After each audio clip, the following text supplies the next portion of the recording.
Cuidado con los coyotes. Estamos llegando a la zona del lago escondido.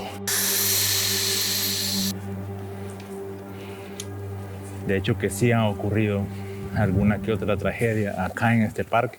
Bienvenidos a otro video más en Müller Vlog. Señores, en esta oportunidad estamos en un parque escondido en medio de la ciudad.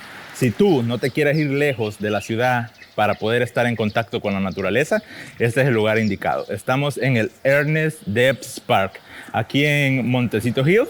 Así que acompáñame porque vamos a visitar la zona de parking, la zona de picnic. Vamos a visitar un lago escondido en la cima de este parque.